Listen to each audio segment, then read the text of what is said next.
Business as Mission sa Entrepinoy Espesyal tuwing Lunes alas 11 hanggang alas 12 ng tanghali sa 702 DZAS FEBC Radio TV.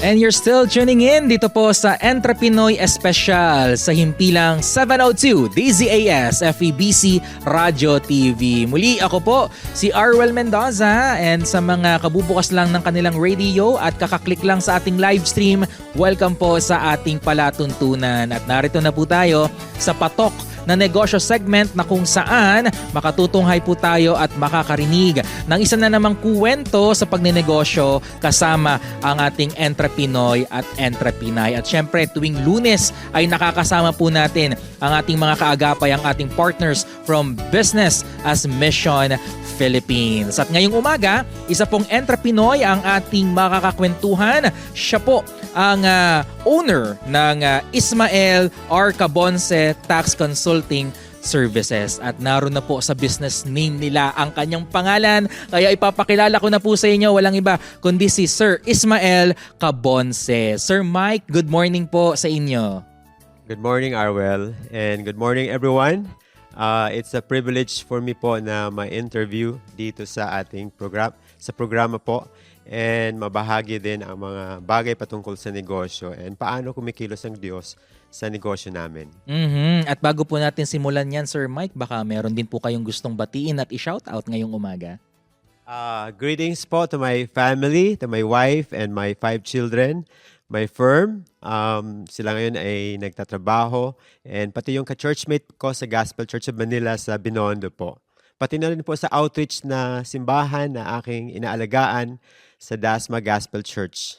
Ayan, good morning po sa inyong lahat. At para mas makilala pa po kayo ng ating mga kaagapay, Sir Mike, maaari niyo po bang kwentuhan kami kailan at paano po kayo, Sir, nagsimula sa pagbe-business? Okay. Ako po ay employee noong 1988, starting when I was third year college up to 2010. And after that, God has molded my competence to be a tax expert mula noong 1998 hanggang 2010. Kaya nagkaroon ako ng desire talaga to move into my own and start my own business as a tax consulting firm. So that started in July 2010, and up to now, it's growing, and I'm helping businessmen in terms of how to really comply the tax regulations and effectively manage the BR investigation, the audit of our tax authorities. So ito po ay, ang tawag ko nga po sa sarili ko ay missionary sa mga negosyante. Kasi meron akong kakayahan na na-attract sila, nalapitan ako dahil kaya ko silang tulungan kung paano nila i-handle ang kanilang mga audit investigation sa BIR na alam naman nating puno ng hirap po talaga, puno ng challenge. And then Masakit minsan, sa ulo, ano, Sir Mike? yes, and then sa bulsa din. Totoo yan. Lalo na pag may mga penalties, ano? Yes. Kasi sa ating tax regulations, isang araw na delay, talagang 25% na kaagad na surcharge ang patong sa delay. Kaya yan nga rin yung lagi namin paalala every second and fourth Tuesday sa Entrepreneur Special, yung usapang buwis at negosyo, na huwag kakalimutan yung mga updates at yung schedule ng pagbabayad ng buwis. And ito, na-curious din ako, Sir Mike. Noon pa lang ba mahilig na talaga kayo sa numbers? Yes po, actually high school pa lang ako, matunog na sa akin yung pangalan na CPA. Wow! In fact, bago ako nag-enroll sa first year college, nag-advanced study na ako sa summer pa lang. Ganun ako ka-passionate pagdating sa pagiging accountant. Na pinaghandaan ko na siya kahit bago pa ako nag-enroll. So siguro talagang that's how God wired me, and then that's how God orchestrated the events of my life na talagang dinala niya ako dito. Actually, noong 1998, when I was attending a retreat, doon nabuo yung aking passion, yung aking vision na maging katuwang sa mga negosyante para patakbuhin ang kanilang negosyo in a God's way, no? Sa larangan ng government compliance. And then, 1998, hindi ko alam kung paano hinanay ng Diyos, no? Pero nakita ko unti-unti, 1999 hanggang 2010, nabuo na siya ng 2010, naklaro na siya na dito na niya ako talaga dinala. Talagang naging clear sa inyo na ito yung mission field ninyo, which is sa inyo rin pagnenegosyo, no? Kaya nga ito rin ang tinatawag natin na BAM, no? Or Business as Mission. Yes po, kasi talagang, isa sa mga confirmation sa akin ng Diyos na dito talaga niya ako tinawag is, lagi niyang pinapakita sa akin kung paano siya kumikilos sa buhay ng mga negosyante. Kung paano niya dinadala ang mga negosyante na baguhin ang kanilang pamamaraan sa pakikitungo sa BIR, baguhin ang kanilang mga tax evasive practices. Naiiwasan natin Yes, yan. yes po. And then, kahit yung pagbayad ng mga nakaraan na mga pagkakamali. Minsan kasi kung gusto mong magbago, hesitant kang bayaran yung mga nakaraan, nung cost nung nakaraan mong pagkakamali.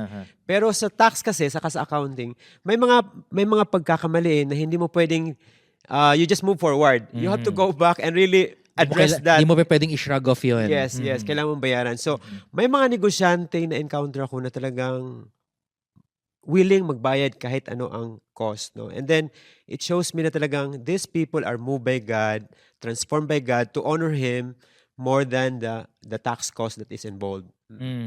At ngayon nga dito sa ating kwentuhan, Sir Mike, hindi lang mismong operations ng ating pagnenegosyo ang ating pag-uusapan, dahil dito po katuwang ang Business as Mission Philippines, meron tayong pinag-uusapan dito na base po sa ating BAM workbook, pag-uusapan natin dito yung iba't ibang challenges na kinakaharap ng ating mga negosyante sa panahon natin ngayon. So that's sa mga nakaraan na mga linggo, napag-usapan natin itong mabigat na issue ng bribery, But this time, ang pag-uusapan natin itong tinatawag natin na embellishment to sell. Dahil tayo, 'di ba, part of our business is to really market our products.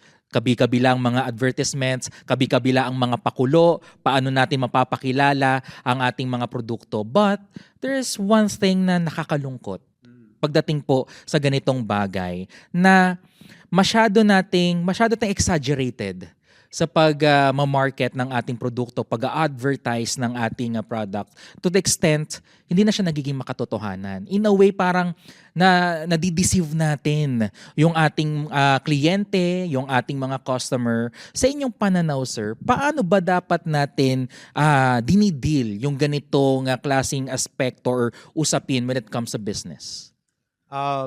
You know what, as a businessman, napakahalaga talaga na panghawakan mo yung pagiging truthful, pagiging honest, no? Oo. Kasi all around you talaga, there are people who will parang force you to join with them in their deception, in their deceptive manner, no? In their deceptive ways. So, kung strong talaga ang conviction mo pagdating sa katotohanan, you will really stay on that path, and then entrust to the Lord kung ano yung mga challenges around you. There are a lot of reasons why you want to deceive your market, your customers.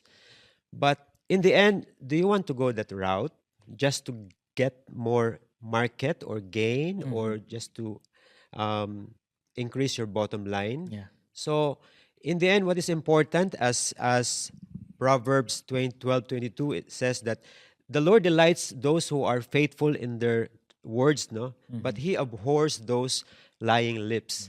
So, I encounter a lot of people na talagang they reason out of their deceptive ways, no? Sige nga, kwento niyo yung mga naging obserbasyon niyo, sir. Siguro i-limit na lang natin yung discussion natin sa industry namin. Yeah. Sa industry kasi namin, napakahalaga yung accuracy and timeliness. So when we say we are a reliable support to your business in terms of tax compliance, we make sure na ang pag-compute namin sa tax ninyo tama. Kasi isang resibo na mali yung pagka-treat mo sa tax, talagang napakalaki ng consequence. Domino effect yan Would you believe, isang kliyente ko na bumili siya ng 10 milyon na halaga na invoice, halagang goods. So may patong yun na input tax na 1.2 million. Hindi lang nalagay yung tin niya sa resibo ng vendor. Nung vendor, hindi nalagay yung tin ng buyer. Nung na-examine siya, dinisallow yung 1.2 million as tax credit because of that technical failure to indicate the TIN. Nakakaligtaan lang Oo. yun, sir. Ang role namin as a tax consultant, as an accounting consultant, is when we process and record that in our books, we have to make sure na andoon yung mga information na yun. So that's part of our excellence in service. We know what we do and how we do them. So pag record namin, pag nakita namin na wala to, dapat ibabalik namin. Sabihin namin sa kliyente na pakiusapan mo yung vendor na mag-reissue or i-correct nila yon, ilagay yung TIN. So yung mga ganong simple na bagay sa tax at sa accounting, napakahalaga. Napakahalaga dahil ang consequence ay napakabigat Napakabigat. Kaya kami sa aming firm, napaka-importante yung yung accuracy and timeliness. And then yung isa nga sa values namin is excellence in what we do and how we do them. Yeah, so at dahil nga kayo po ay naka-focus sa tax, syempre isa rin sa mga sabihin na nating compromises dito sa inyong negosyo, yung pagiging truthful at yung integridad. Paano niyo po nilalabanan ito, sir? May mga na-encounter po ba kayo ng mga clients na minsan parang gusto na lang na baluktutin or diktahan or baguhin yung mga dinedeklara sa kanilang tax. Not to siguro mention or disclose kung sino sila. Pero sa inyo pong experience, may mga ganong na-encounter natin po ba kayo, sir? Marami po. Marami po. All throughout my tax practice for the past 15 years. Kasi nagsimula ako nung July 2010. Ang dami po, ang dami. And then people could come up with a lot of ways how to evade taxes, and then they could also come up with justification and rationale. And then in fact, businessmen would say na ang bribery daw is iba sa coercion. Oo, kapag ikaw ay kinuerce ni BIR para magbigay, hindi daw yan bribery kasi nga pinilit ka. Pero if you look at it, it's the same with if you are initiating, Kasi yun yung justification. Pero tungkol dun sa tanong mo is, ang dami kasi nga essentially po, ang pag-tax evade kasi is nanggagaling talaga yan sa greed ng tao na kumita ng kumita. Yung iba naman, ang dahilan is dahil kulang talaga sa pagtitiwala sa Diyos na dalhin ni God ang kanilang negosyo to a level na talagang acceptable and pleasing sa Kanya. Pangako nga niya, di ba, ang declaration ng Psalm 24:1 na He is the owner of everything that we have. Yes. The world is God and everything that dwells in it is of God. So kung paniniwalaan natin yun, He can bring our business to a level where it should be kung tayo talagang sumunod lang. So, ang tax kasi is, it's something na pwede mong iwasan Hindi katulad ng kamatayan, hindi katulad ng sakit, hindi katulad ng accident na pwede nating iwasan. Pero ito, kung meron kang magaling na accountant na katulad ko, sabi nga nila, ang mga accountant magaling magnakaw, magaling magtago pala, magaling magtago. So, actually, totoo yun. Totoo yun. Oo. So, kung meron kang magaling na accountant na kayang i-falsify yung books mo and then kaya lang ang term namin doon, ilubog So, that will facilitate the implementation of their tax evasive practices. Kaya ang hamon ko sa mga kapwa ko na accountant na sana wag tayong makisabay sa mga practices ng iba na tulungan pa natin yung mga negosyante na iwasan yung pagbayad ng tamang buwis. Kasi ito rin yung challenge sa atin bilang isang negosyante, yung ma-develop yung buhay na meron tayong integridad. Dahil sir, kapag nasira kasi yung tiwala at nabahiran yung ating integridad, ang hirap Ang hirap makabangon. Para siyang isang flower vase na nabasag at mahirap nang buuin muli. Mabuo man pero may lamat na.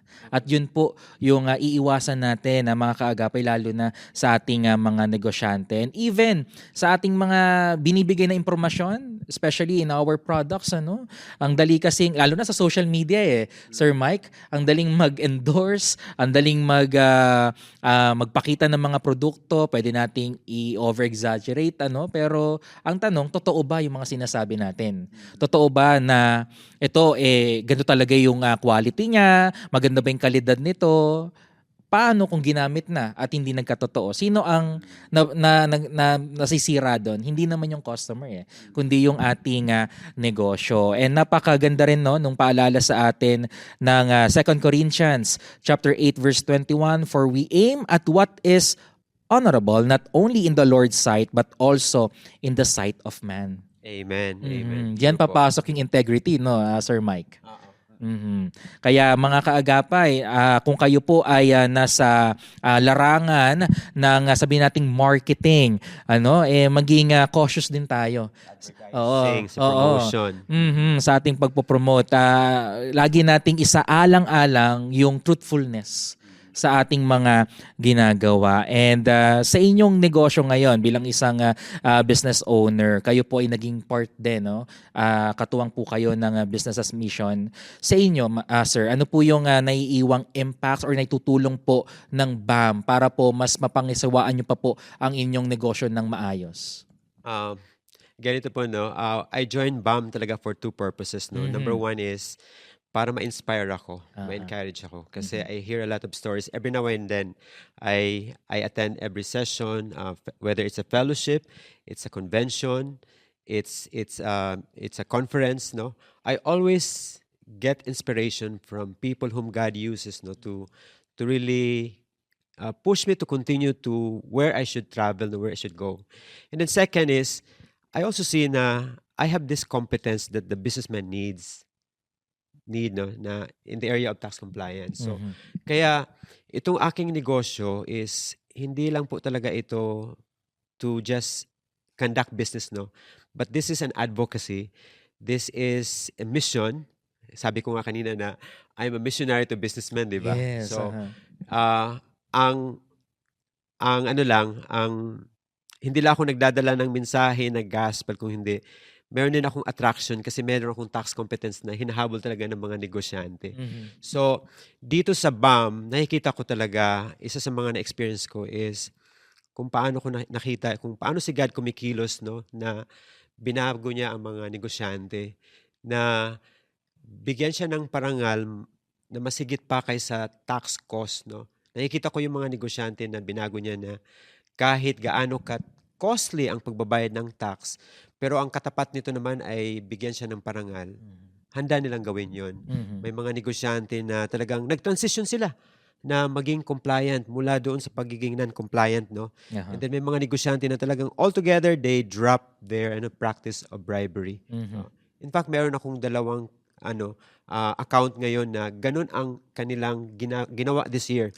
And then yung isa, we are so favored because we didn't have a hard time, no, in dealing with the tax authorities as they move to that practice, no. Pero itong isa talagang it wasn't a welcome move, no, by the tax authorities. They gave us a hard time until now. Because apparently they lost something in personal gain Kasi pag wala ng bribery, wala na silang personal gain. So they gave us a hard time talaga. So those are the stories, no, na encounter ko sa BAM. And I always emphasize to people to businessmen na ang journey natin bawat isa is iba, no? So I cannot promise na ano yung outcome ng isang negosyante na tinulungan ko will be the same with you. Yes. Because God has a different route, no, for each one of us. So Hindi siya one size fits all. yes, but the most important thing is there's a guarantee that God will cause Himself to be experienced by all of us as we journey in faith with Him. Oo, nako, napakaganda po ng mga ibinabahagi niyo po sa amin, Sir Mike. Pero as always, bitin tayo sa time sa ating kwentuhan. Kung pwede lang mag-extend hanggang 4:00 ng hapon, why not? Pero meron pa po tayong mga ibang programa dito sa 702 DZAS. And as we close itong ating talakayan ngayong umaga, halimbawa may mga tagapakinig po tayo ngayon ng mga negosyante and maybe they're also struggling sa iba't ibang challenges ng pagnenegosyo. Sir, ano po yung words of encouragement na nais pong iwan para sa kanila? Ang gusto kong encouragement na maiwan, no, each business, no, has a unique and peculiar challenge talaga Whenever I discuss each businessman, may kanya-kanya silang discussion about ano yung struggle nila, no. But God is powerfully above those challenges, no. And yun lang gusto kong i-emphasize na if you'll just trust Him, He will provide the way, no? Amen. The challenges are there, introduced by God, orchestrated by God, to push you to come to Him in prayer and trust Him. And just allow Him to open the way, no? Give you wisdom, guide you, how to navigate the challenges. I think that's the most important part, Yes. knowing Him along the road. Mhm. The end na makuha mo yung mag-prosper yung negosyo is just a secondary. The most important thing is knowing Him along the road. Mhm. Because that's where you get strengthened, stabilized as you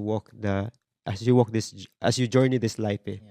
And yung surrender, yung fully surrendered life sa Panginoon, it will follow kapag tayo nagsuko ng Panginoon, nagsuko ng buhay sa Panginoon. And siguro ito, mensahe na rin po dahil January, syempre marami namang mga magbabayad ng kanilang buwis. Nako, paalala na lang. This tax ngayong January 20. Oo, ngayong January. Sige po, i-update natin, remind natin yung mga negosyante nating nakikinig nood sa atin. I think ang critical one is yung business tax, no? Which is January, and then real property tax. Kaya lang yung real property tax, if you want to enjoy 20% or 10% discount, dapat yung December na binayaran Although may mga LGUs na nagbibigay ng discount, even you pay in January pa rin, no? But some of them allows discount of 20% as huge as that if you pay in December. For income tax return naman po, wag na po tayong sumabay sa April 15 na deadline, no? Kasi talagang Ganun kasi tayo pag last minute na, no? ang electronic filing payment system ni BIR minsan nagka-clog siya, so nagma-malfunction kapag sabay-sabay tayong pumasok, no? Saka nakaka-stress, no? Kasi alam nyo, pag na-delay nga tayo ng isang araw, automatic, whatever is the due there is on top of that 25%. Nawala na po yung appeal for abatement, no? For forgiveness of delay for 1 day. Wala na po yun So wala na po yung ganung provision. So wag na po tayo mag-delay. So wag nang hintayin ng deadline, At Yes po. as early as now, mag-comply na po tayo sa pagbabayad ng ating buwis. And para sa mga kaagapin natin na baka may mga questions naman sila sa inyo about tax, ano na lang po ang inyong contact details sa Sir Mike. okay. If you want to get in touch with me, no, and then inquire about tax, maybe I could give you my email. That's mcabonce, Mama Charlie Alpha Bravo Oscar Nancy Sierra Echo at irctaxwise.com. Ayan po ang kanyang email address, lalo na sa mga kaagapay, para po sa mga kaagapay nating may mga urgent concerns or questions about tax. So again, Sir Mike, maraming salamat po. Thank you din. I have a good time with you. Praise God. At mga kaagapay, atin pong nakapanayam si Sir Ismael Cabanse, ang owner ng Ismael R. Cabanse Tax Consulting Services.